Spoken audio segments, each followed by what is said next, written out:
Yo, what's going on, guys? It's Steve McCrawley coming with another video, another VGC 2016 format double battle on the battle spot, today against Repton. And as you can see here, his team, it's a big 6 team, except instead of a Smeargle, he has an Amoonguss. Still to get that sleep off and everything.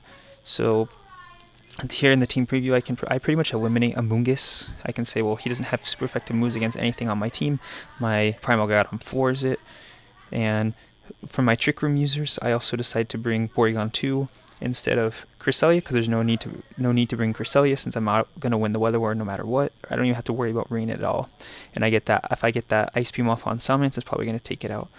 So I decided to leave behind my Cresselia and my Venusaur and take my 2 Steel type users. And we're going to go ahead and get this battle started now. And you guys are actually in for a pretty good battle. It's pretty surprising battle.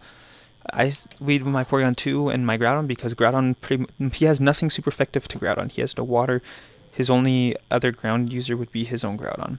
And he starts out with Kangaskhan and Talonflame. And you see I get my special attack bonus, so that's going to be good. If he ever brings in the Salamence, it's gone. So I'm going to get the Primal Evolve, Primal Revert right now. And here I think I'm in pretty good positioning because he doesn't have super effective moves against me. He might have the low kick on the Kangaskhan, which isn't going to do that much damage to my Porygon 2.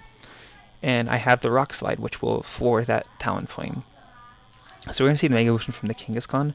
And I go for the Protector on Groudon. I'm expecting the Fake Out and possibly a Brave Bird onto my Primal Groudon.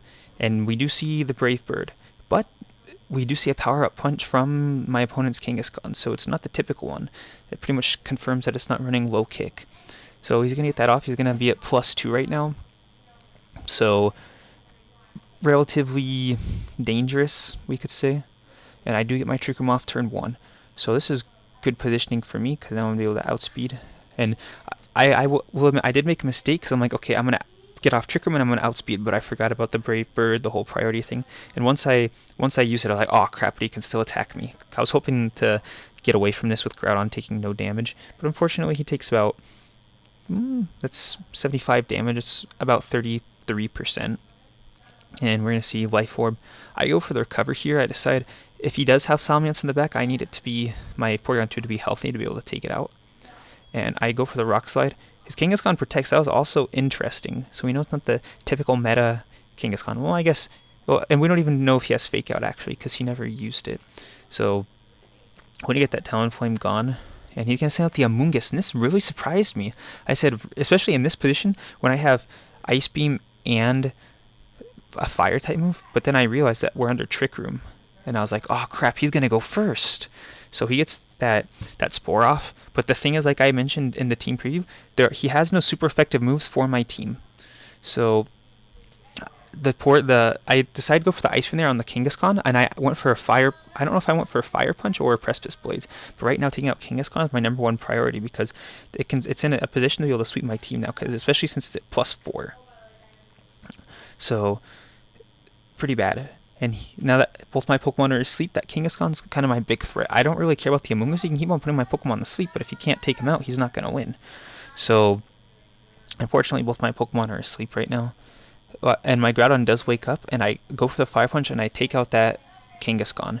So, we never even got to see it do much damage. But if that stayed alive, if my Groudon didn't wake up, that would have been very, very dangerous. At +4, even if he only has Return, I still would have floored the rest of my team.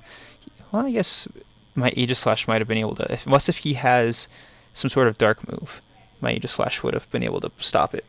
But we're going to see his last 2 Pokemon. He's got Primal Groudon and Amoonguss. So here, with my Groudon, I protect, because I'm predicting, well, I'm not predicting, it's obviously going to go for a Spore, because there's nothing else he can do. And I was hoping my Porygon 2 would wake up, but it doesn't. And we see his Groudon is a special attacker, so he's going to get the Eruption off. So again, it's actually better that he's a special attacker than a physical attacker, because in this position, now, I mean, he probably has Earth Power as well, but if I can hurt him, he can no longer use Eruption. If I take like half his health, Eruption is not going to do hardly anything. So here we're in good position, especially since the Trick Room ran out. That Amoonguss is no longer going to be much of a threat. Can't start putting me to sleep. So he goes for the Rage Powder, and he gets an Earth Power off on the ground, and he takes it out, which looking is quite unfortunate, but in the end, it's actually going to help me out. I went for Draco Meteor on the Groudon because I didn't want it to be able to Eruption anymore. So we're going to see, because of the Rage Powder, I'm going to attack Amoonguss. We're going to see that does a ton of damage. And this is the best part right here. He's holding a red card. So that special attack drop is no longer going to apply because I'm switched out, and my Aegislash comes in, and I get to switch in my Dialga again and not have that -2 special attack, which is really, really bad for him. So now that I got Aegislash up, I went for the Wide Guard here, predicting he's going to go for the Eruption, because the Eruption would easily for my Amoonguss or my Aegislash. So he's going to go for another Rage Powder, and this time I was predicting that Rage Powder, so he's going to get the Earth Power off right into my Shuka Berry. Luckily I was holding that, if not I would have fainted. That did over half, so I do go for the Flash Cannon, the safer play, and we do take out the Amoonguss. So now we're in a 2-1 situation, but it's still kind of complicated because he still has a full HP, so he can go for the Eruption, he can go for the Earth Power. I have to predict, because if he goes for the Eruption and I don't Wide Guard, it's pretty much over. So here on this turn, I wanted to scout out what he was going to do. And it looks like he did the same thing because he went for a Protect. So all three of us protected. And I actually forgot, I got lucky right there. I forgot that King Shield only had a 50% chance of working right there because I just used Wide Guard. So my opponent is going to go for an Earth Power, and he's going to take out my Dialga. Luckily, that's what I was predicting.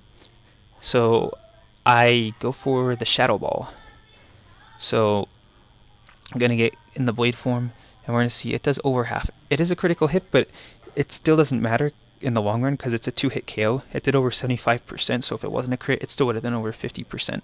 So here I put up a King Shield to get back in the shield form, because I can 100% of the time, even if he's modest 252, I will always survive an Earth Power from that Groudon. So he goes for the Fire Blast, he misses. Kind of unfortunate for him, but what you get for using a move like that. So I get another crit. Again, doesn't matter, but that's going to be it. This one came down to the wire. I think if he had Flamethrower, he would have taken me out, but I actually looked it up. The Earth Power wouldn't have taken me out.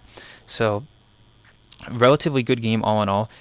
That Amoonguss, he brought that Amoonguss, it really caught me off guard. I wasn't expecting it whatsoever, but it was a good counter to my Trick Room, and unfortunately for him, it just couldn't do anything to my team.